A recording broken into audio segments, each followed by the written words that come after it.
it's good.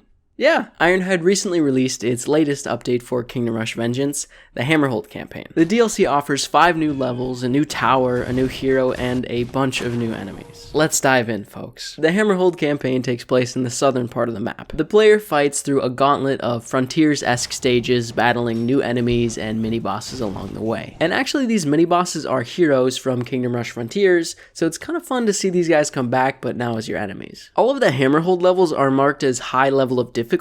I don't know if that's necessarily true. Yeah, they're harder than any of the story levels, but I don't think they're necessarily more difficult than any of the other post-game stages. Look, I know it's not for everyone, but I love the desert theme. I love desert themes in like all types of media. You know, Mario desert levels are like my favorite in the game, and the music too.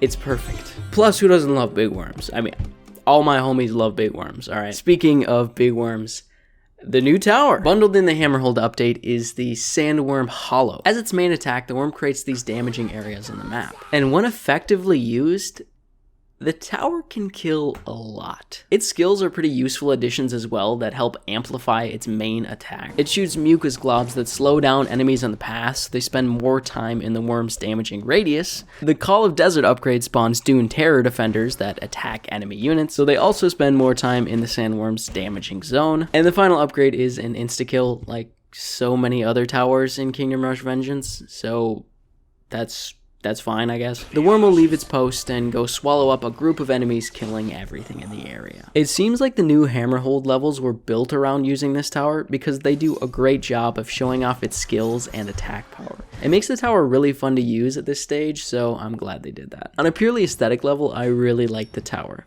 The design is really fun, and it makes it look so powerful. The worm also feels very alive with all the little animation details they added, so good work on that front. Maybe it's just me, but the Sandworm Hollow kind of reminds me of another tower, one that was also kind of recently released in a new DLC. There's a lot of similarities between the Sandworm Hollow and the Ignis Altar. Both create damaging zones where enemies are hurt as long as they spend time in them, not to mention they both have a slowing skill. And the Sandworm Tower kind of outclasses the Ignis Altar too. Sure, the Altar is a little cheaper and has a larger range, but the worm makes up for that price and its shorter range with its damage. The Altar does 8 damage and the worm does 20. I mean, come on. Look, I know you can have towers that do similar things.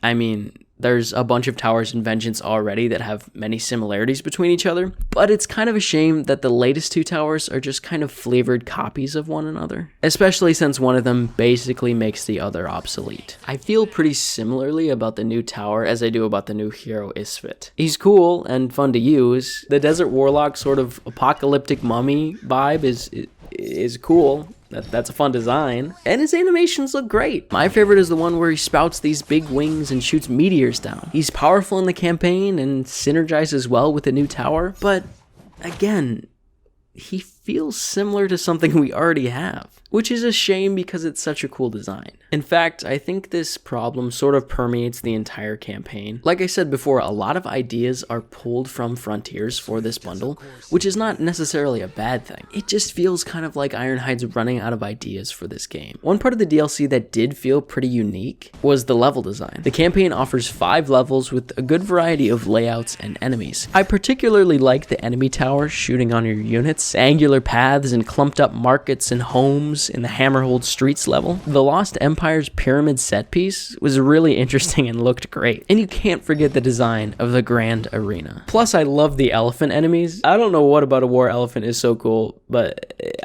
it's awesome to see.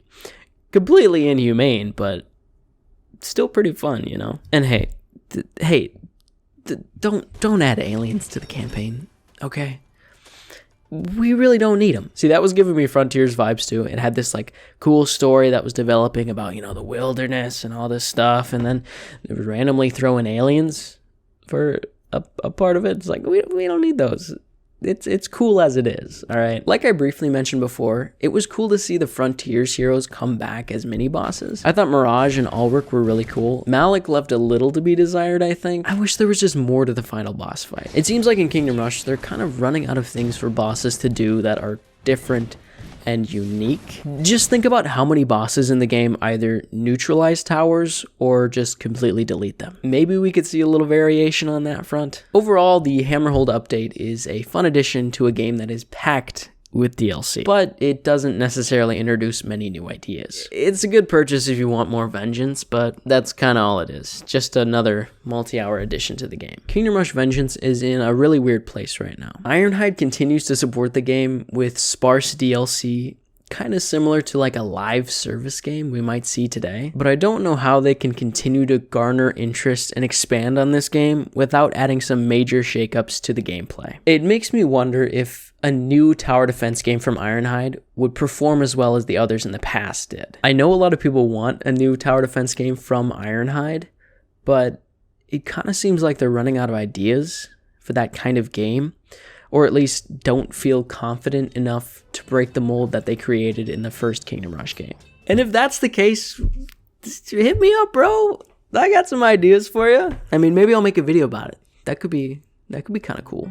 Who knows? Maybe I'll make a video. Anyways, if you like the vibes of the DLC, I think it's worth a purchase. If not, don't worry about it. But thanks for watching, and I'll see you around. Bye.